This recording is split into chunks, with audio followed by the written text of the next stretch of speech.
Polio টিকাদান কর্মসূচি বাস্তবায়নে গাজায় মানবিক অস্ত্রবিরতিতে রাজি ইসরায়েল। রোববার থেকে 3 দিন 9 ঘণ্টা করে বন্ধ থাকবে আগ্রাসন।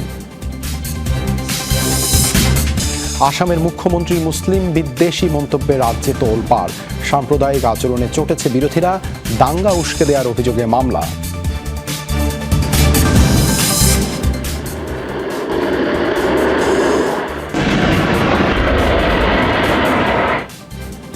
মিয়ানমারে অস্থিরতার মধ্যেই সীমান্তে সামরিক সক্ষমতা ঝালাই করে নিল চীন। 3 দিনের মহড়ায় ছিল ট্যাঙ্ক, যুদ্ধবিমান আর নতুন রণকৌশল।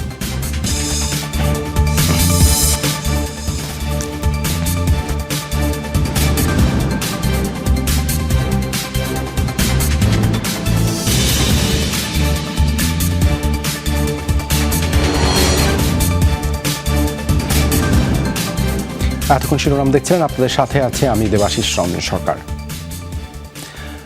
গাজায় 3 দিনের অস্ত্রবিরতিতে রাজি হয়েছে ইসরায়েল। জাতিসংঘের তৎপরতায় রোববার থেকে শুরু হওয়ার কথা, তবে পুরো উপত্যকায় নয়, নির্দিষ্ট কিছু এলাকায় 9 ঘণ্টার জন্য বন্ধ থাকবে আগ্রাসন। গাজায় পোলিও প্রতিহতের জন্য এই উদ্যোগ নিয়েছে জাতিসংঘ। অনেকেই মানবিক বিরতিকে স্বাগত জানিয়েছেন, তবে দীর্ঘমেয়াদী যুদ্ধবিরতিতে ইসরায়েলের টাল বাহানায় উঠেছে সমালোচনার ঝড়। অবশেষে মিলল অস্ত্রবিরতির সুবাতাস। গাজায় জাতিসংঘের পোলিও টিকা কর্মসূচি বাস্তবায়নের জন্য 3 দিনের বিরতিতে রাজি হয়েছে ইসরায়েল। ভোর 6টা থেকে বেলা 3টা পর্যন্ত 9 ঘণ্টা উপত্যকার নির্দিষ্ট কিছু এলাকায় চলবে অস্ত্রবিরতি। প্রয়োজনে আরও একদিন বাড়ানো হতে পারে সময়, জানিয়েছে জাতিসংঘ। মানবিক উদ্যোগকে স্বাগত জানিয়েছে ফিলিস্তিনের স্বাধীনতাকামী সংগঠন হামাস। তবে দীর্ঘমেয়াদী যুদ্ধবিরতিতে কেন রাজি হচ্ছে না ইসরায়েল, রয়েছে সেই সমালোচনাও। ইসরায়েল চায় না যুদ্ধ থামুক। গাজায় অনির্দিষ্টকালের জন্য যুদ্ধ চালাতে চান নেতানিয়াহু প্রশাসন। তাই বিশ্ব নেতাদের চাপে 3 দিনের মানবিক বিরতিতে রাজি হলেও দীর্ঘমেয়াদী যুদ্ধবিরতিতে রয়েছে দেশটির টালবাহানা। উপত্যকায় পোলিও মহামারী ঠেকাতেই মূলত এই পদক্ষেপ। তবে বিশ্লেষকরা বলছেন, টিকাদান কর্মসূচি খুব একটা নিরাপদ হবে না স্বেচ্ছাসেবীদের জন্য। গাজাবাসীর জন্যও সেটি বয়ে আনবে অস্বস্তি। বারবারই একটি নিরাপদ স্থান ঘোষণা করে সেখানে সবাইকে জড়ো করে ইসরায়েল, তারপর চালায় নারকীয়তা। তাই অস্ত্রবিরতির ঘোষণা দেওয়ার পরও শিশুদের টিকা দিতে ভয় পাচ্ছেন ফিলিস্তিনিরা। এদিকে পোলিও টিকা কর্মসূচির জন্য 3 দিন যথেষ্ট নয় বলছেন চিকিৎসকরা। জনবল, সরঞ্জামের অভাব, অন্যদিকে সময় স্বল্পতা। তাই অস্ত্রবিরতির উদ্দেশ্য ঠিক কতটা সফল হবে সেটা নিয়ে সন্দিহান অনেকে। চলমান পরিস্থিতিতে অল্প সময়ে এত শিশুকে ভ্যাকসিন দেয়া কতটুকু সম্ভব হবে তা চিন্তার বিষয়। তাই টিকাদান কর্মসূচিকে 3 দিনের সময়সীমায় বেঁধে না দিয়ে প্রয়োজন অনুযায়ী বাড়ানোর ব্যাপারে নমনীয় হওয়া উচিত। আগামী 48 ঘণ্টার মধ্যে প্রয়োজনীয় সব সরঞ্জাম উপত্যকায় পাঠানো হবে, এমনটা জানিয়েছে বিশ্ব স্বাস্থ্য সংস্থা। 1 সেপ্টেম্বর থেকে মধ্য গাজায় শুরু হবে টিকাদান কর্মসূচি। ভ্যাকসিন দেওয়া হবে উপত্যকার 6.5 লাখ শিশুকে। ইফাতার খন্দকার, যমুনা নিউজ। ইসরায়েলি বাহিনীর বর্বরতায় চলতি সপ্তাহে দখলকৃত পশ্চিম তীরে প্রাণ হারিয়েছেন কমপক্ষে 8 ফিলিস্তিনি কিশোর। এই তথ্য প্রকাশ করেছে শিশুদের অধিকার রক্ষা বিষয়ক group defence for children international. বৃহস্পতিবারও জেনিন এলাকায় চালানো বিমান হামলায় প্রাণ হারিয়েছেন 3 শিশু। এর আগে 4 দিনে ইসরায়েলি বাহিনীর হামলায় দখলকৃত পশ্চিম তীরে আরও 5 শিশুর মৃত্যু হয়। কয়েকদিনের অভিযানে গুঁড়িয়ে গেছে অসংখ্য ঘরবাড়ি ও স্থাপনা। তাই অবিলম্বে ইসরায়েলের উপর অস্ত্র নিষেধাজ্ঞা দেওয়ার আহ্বান জানিয়েছে শিশু অধিকার বিষয়ক সংগঠনটি। বুধবার বিগত 2 দশকের মধ্যে সবচেয়ে বড় অভিযান চালানো হয়েছে পশ্চিম তীরে। অনেকেই বলছেন দ্বিতীয় ইন্তিফাদার বড় এটাই অঞ্চলটিতে সবচেয়ে মারাত্মক হামলা। তাতে প্রাণ গেছে কমপক্ষে 11 ফিলিস্তিনির।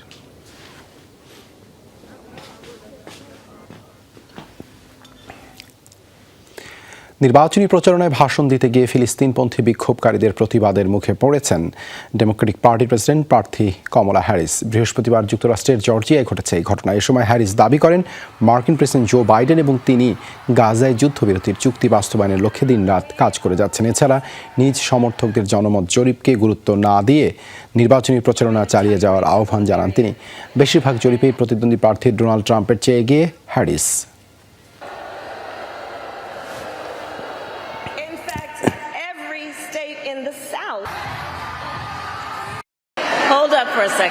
একটু থামুন, আমাকে কিছু বলতে দিন। আমরা গণতন্ত্রের জন্য লড়াই করছি, প্রত্যেকেরই কথা বলার অধিকার আছে। এ বিষয়ে আমি এবং প্রেসিডেন্ট বাইডেন দিন রাত কাজ করছি। আমাদের অবশ্যই এখন জিম্মি মুক্তি চুক্তি ও যুদ্ধবিরতি চুক্তি বাস্তবায়ন করতে হবে। ইরাকের আকাশসীমায় অনুপ্রবেশ করায় ভূপাতিত করা হলো তুরস্কের একটি ড্রোন। কিরকুক শহরে আকাশ প্রতিরক্ষা ব্যবস্থা ব্যবহার করে ড্রোনটি ধ্বংস করা হয়। একটি আবাসিক এলাকায় ভূপাতিত হয় ড্রোনটি। কয়েকটি বাড়ির সামনে আগুনও জ্বলতে দেখা যায়, তবে ঘটেনি কোনো হতাহতের ঘটনা। ফায়ার সার্ভিসের কর্মীরা আগুন নিয়ন্ত্রণে আনে। ড্রোনটি তুরস্কের বলা হলেও বিস্তারিত কোনো তথ্য প্রকাশ করেনি এরদোগান প্রশাসন।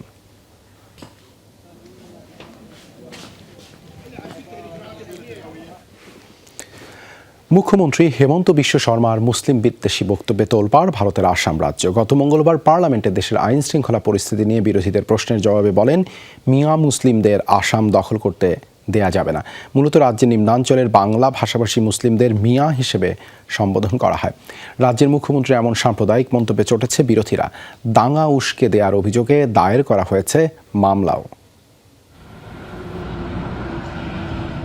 ভারতের আসামে 3.5 কোটি বাসিন্দার 40% মুসলিম। রাজ্যের রাজনীতিতেও রয়েছে মুসলিমদের শক্ত অবস্থান। 1.5 কোটির বেশি মুসলিমের উল্লেখযোগ্য একটি অংশই বাংলা ভাষাভাষী, যারা সাধারণত আসামের নিচু এলাকাগুলোয় বসবাস করেন। রাজ্যের অন্যান্য অংশের বাসিন্দাদের কাছে যারা মিয়া মুসলিম হিসেবে পরিচিত। মুসলিমদের নিয়ে বিতর্কিত মন্তব্য করে সমালোচনার জন্ম দিলেন খোদ মুখ্যমন্ত্রী। বিধানসভায় আইনশৃঙ্খলা ইস্যুতে বিরোধীদের প্রশ্নের মুখে পড়েন তিনি। সে সময় হুঁশিয়ারি দেন, মিয়া মুসলিমদের আসাম দখল করতে দেয়া হবে না। বিরোধী দলনেতা দেবব্রত শইকিয়া ও রফিকুল ইসলাম বলছে, নিম্নাঞ্চলের মানুষ তো উঁচু আসামে যাবেই। আমি শুধু বলছি, এর মানে তো তারা গোটা আসাম দখল করতে চায়। আপনারা মিয়া মুসলমান দিয়ে গোটা আসাম দখল করাবেন? আমিও নিশ্চিত করছি কখনোই সেটা হতে দিব না। মুখ্যমন্ত্রীর এমন সাম্প্রদায়িক মন্তব্যে আসামের রাজনীতিতে শুরু হয়েছে তোলপাড়। এরই মধ্যে দাঙ্গা পরিস্থিতিকে উস্কে দেওয়ার অভিযোগে তার বিরুদ্ধে এফআইআর দায়ের করেছে কংগ্রেস সহ রাজ্যের অন্য বিরোধীরা। পাশাপাশি মুখ্যমন্ত্রীর পদত্যাগের দাবিতে প্রেসিডেন্টের কাছে দেয়া হয়েছে চিঠি। আসামের নিম্নাঞ্চলের ব্যবসায়ী বা শ্রমিকরা সবাই ভারতীয় নাগরিক। তারা উঁচু আসামে কাজের জন্য যায়, কিন্তু তাদের হুমকি দেওয়া হচ্ছে, মারাও হচ্ছে। তাই স্পিকার ও মুখ্যমন্ত্রীর কাছে দাবি জানিয়েছিলাম এই বিষয়ে আলোচনা করার, কিন্তু দুর্ভাগ্য তিনি সাম্প্রদায়িক বক্তব্য দিলেন। মুখ্যমন্ত্রী সাহেব রিপ্লাই দিতে হুয়ে মূলত ব্যবসায়ী ও নানা শ্রেণী পেশার শ্রমিকরা উঁচু আসাম হিসেবে পরিচিত হিন্দু অধ্যুষিত এলাকাগুলোয় কাজের খোঁজে যান। অভিযোগ রয়েছে সেখানে নানা ধরনের নির্যাতনের শিকার হতে হয় মুসলিমদের। মোস্তফা মাহমুদ, যমুনা নিউজ। পশ্চিমবঙ্গের রাজনৈতিক উত্তেজনার আঁচ লেগেছে আসাম, উড়িষ্যার মতো প্রতিবেশী রাজ্যগুলোতেও। বাংলায় আগুন লাগলে জ্বলবে প্রতিবেশী রাজ্যগুলোতেও। মমতা ব্যানার্জির এমন বক্তব্যে চলছে তোলপাড়। তীব্র নিন্দা জানিয়েছেন এসব রাজ্যের নেতারা, এমনকি উত্তাপ ছড়িয়েছে কেন্দ্রেও। মমতার এমন বক্তব্য বিদ্বেষমূলক ও অত্যন্ত অশোভনীয় বলছেন বিজেপি নেতারা। জনসম্মুখে ক্ষমা চাইতে হবে তৃণমূল নেত্রীকে, এমন দাবিও তুলেছেন তারা। যদি আগুন লাগান, আসামও থেমে থাকবে না, নর্থ ইস্টও থেমে থাকবে না। আরজিকর হাসপাতাল কাণ্ডে চলমান আন্দোলনকে কেন্দ্র করে বিরোধীদের বিরুদ্ধে এভাবেই তোপ ঝাড়েন পশ্চিমবঙ্গের মুখ্যমন্ত্রী মমতা ব্যানার্জি। আর এতেই চটেছে ক্ষমতাসীন বিজেপি সহ অন্যান্য বিরোধী দলগুলো। কড়া সমালোচনা করছেন আসাম, ওড়িশা সহ বিভিন্ন রাজ্যের মুখ্যমন্ত্রীরা। মমতার বক্তব্যকে বিদ্বেষমূলক আখ্যা দিয়েছেন প্রতিবেশী রাজ্য ওড়িশার মুখ্যমন্ত্রী পৃথ্বীরাজ হরিচন্দন। বলেন, দায়িত্বশীল একজন ব্যক্তির কাছ থেকে এ ধরনের হুমকি ধামকি খুবই দুর্ভাগ্যজনক। মণিপুরের মুখ্যমন্ত্রী বীরেন সিংও সহমত পোষণ করেন তার সাথে। সামাজিক মাধ্যম টুইটারে বলেন, মমতার আচরণ একজন রাজনৈতিক নেতার জন্য খুবই অশোভন। আরজি করে ধর্ষণ ও হত্যাকাণ্ডে যে ঘটনা ঘটেছে তার নিন্দা জানাতে ভাষা খুঁজে পাই না। এমন ভয়াবহ নৃশংসতার তদন্ত ও বিচারে সহযোগিতা না করে সেটাকে আরও উস্কে দিচ্ছেন রাজ্যের মুখ্যমন্ত্রী। হিংসা বিদ্বেষ ছড়ানোর চেষ্টা করছেন অন্য রাজ্যে। এটা আসলে চরম হতাশাজনক। উত্তর পূর্বাঞ্চলকে হুমকি দেওয়ার সাহস কিভাবে হলো মমতা ব্যানার্জির? এ ধরনের দায়িত্বজ্ঞানহীন আচরণের তীব্র ও কঠোর নিন্দা জানাই আমি। জনসম্মুখে ক্ষমা চাইতে হবে তাকে। ক্ষুব্ধ কেন্দ্রের ক্ষমতাসীনরাও। দিল্লি বলছে, স্থানীয় উত্তেজনা সামাল দিতে চরমভাবে ব্যর্থ হয়েছে মমতা। এ অবস্থায় চাপে ভারতের বিরোধী জোট। স্থানীয় রাজনীতিতে কংগ্রেস তৃণমূলের বিরোধিতা করলেও কেন্দ্রের রাজনীতিতে তারা জোট। তাই পশ্চিমবঙ্গ পরিস্থিতি প্রভাবিত করছে রাহুল গান্ধীর ইন্ডিয়া জোটকেও। ইফাদার খন্দকার, যমুনা নিউজ। ভারতের গুজরাটে বন্যা পরিস্থিতির আরও অবনতি হয়েছে। বন্যায় প্রাণহানি বেড়ে 35 জনে দাঁড়িয়েছে। রাজ্য জুড়ে ভারী থেকে অতি ভারী বৃষ্টিপাতের আশঙ্কায় রেড অ্যালার্ট জারি করা হয়েছে। বাস্তুচ্যুত হয়ে নিরাপদ স্থানে চলে যেতে বাধ্য হয়েছেন 30,000-এর বেশি মানুষ। গুজরাটের বেশ কয়েকটি নদীর পানি বিপদসীমার উপর দিয়ে প্রবাহিত হচ্ছে। অন্যদিকে আজোয়া জলাধার এবং প্রতাপপুরা জলাধারের পানি বিশ্বামিত্রী নদীতে ছেড়ে দেওয়ার ফলে নতুন করে বেশ কয়েকটি নিম্নাঞ্চল প্লাবিত হয়েছে, অন্যান্য স্থানেও জলাবদ্ধতা দেখা দিয়েছে। রুশ বাহিনীর বিরুদ্ধে প্রতিরোধ লড়াইয়ে বড় ধাক্কা খেলেও ইউক্রেন। রুশ সেনাদের অবস্থানে অভিযানের সময় বিধ্বস্ত হলো ইউক্রেনকে দেয়া মার্কিন যুদ্ধবিমান F-16। রুশ মিসাইল ও ড্রোন হামলা প্রতিহতের সময় হয় এই ঘটনা। তাতে নিহত হন ফাইটার জেটের পাইলটও। দোনেস্ক এবং লুহানস্কের বেশ কয়েকটি এলাকায় চলছে রুশ ও ইউক্রেনীয় সেনাদের মধ্যে তুমুল লড়াই। এরই মধ্যে নিকোলেভকা এবং স্টেল মাখিভকা নামক দুটি এলাকা থেকে ইউক্রেনীয় সেনাদের হটিয়ে দিয়েছে মস্কোর সেনারা। তবে কুরস্ক অঞ্চলে নিজেদের অবস্থান ধরে রেখেছে ইউক্রেনীয় বাহিনী। সীমান্ত সংলগ্ন কিছু এলাকার নিয়ন্ত্রণ হারিয়েছে রুশ সেনারা। এরই মধ্যে বড় ধরনের ধাক্কার মুখে পড়ল কিয়েভ। বৃহস্পতিবার ইউক্রেনীয় কর্তৃপক্ষের বরাত দিয়ে বিভিন্ন গণমাধ্যম জানায়, রাশিয়ার বিরুদ্ধে যুদ্ধে ইউক্রেনকে দেয়া মার্কিন যুদ্ধবিমানগুলোর মধ্যে একটি F-16 বিধ্বস্ত হয়েছে। বিবৃতিতে বলা হয়, রাশিয়ার মিসাইল ও ড্রোন হামলা প্রতিহত করার সময় ঘটনা হয়। এতে ফাইটার জেটটির পাইলট নিহত হন। গেল সোমবার ইউক্রেনের বিভিন্ন স্থান লক্ষ্য করে অন্তত 200 মিসাইল ও ড্রোন ছোড়ে রুশ বাহিনী। ওই হামলা প্রতিহত করতেই পাঠানো হয়েছিল F-16 যুদ্ধবিমানটি। F-16 যুদ্ধবিমানগুলোর পাইলটদের যুক্তরাষ্ট্রেই প্রশিক্ষণ দেওয়া হয়েছে। যোগ্যতার মাপকাঠিতে তারা প্রত্যেকেই সেরা। রুশ বাহিনীর বিরুদ্ধে যে প্রতিরোধ যুদ্ধ তারা করছেন, নিঃসন্দেহে তা দুঃসাহসের কাজ। তবে রুশ মিসাইলের আঘাতে নাকি যান্ত্রিক ত্রুটির কারণে সেটি বিধ্বস্ত হয়েছে তা এখনো স্পষ্ট নয়।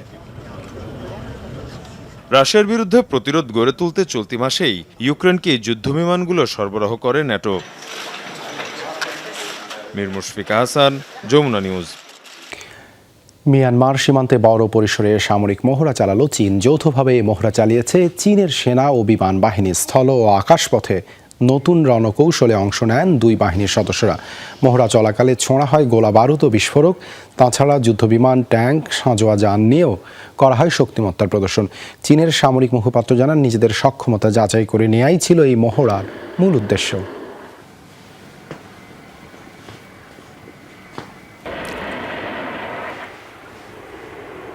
ক্যারিবীয় দেশ ডমিনিকান রিপাবলিকে পোড়ানো হলো জব্দ হওয়া প্রায় 2 টন মাদক। নষ্ট করা এসব মাদকের 1.5 টনই ছিল কোকেইন। সম্প্রতি দেশটির কোকেডো বন্দর থেকে উদ্ধার করা হয় মাদকগুলো। এক বিবৃতিতে দেশটির মাদক নিয়ন্ত্রণ দফতর জানায়, লেবুর শিপমেন্টের ভেতর লুকিয়ে মাদকগুলো পাচারের চেষ্টা করছিল পাচারকারীরা। কলম্বিয়া থেকে জার্মানির হ্যামবার্গে পাঠানো হচ্ছিল সেগুলো।